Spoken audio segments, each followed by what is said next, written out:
என்ன உனக்காக ராத்திரி பூரா காட்டுக்குள்ள காத்து கிடக்கண்ணே.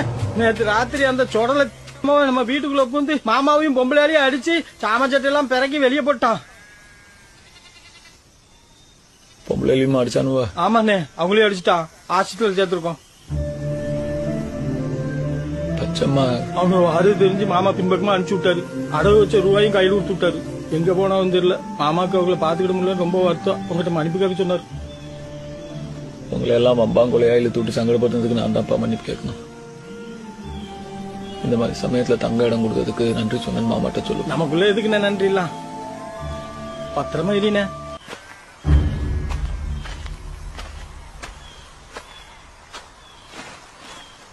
கண்ணழகு ரத்தினமே கையசையும் பொச்சிலையே காணலையே கண்ணே ஒன்ன காணலையே.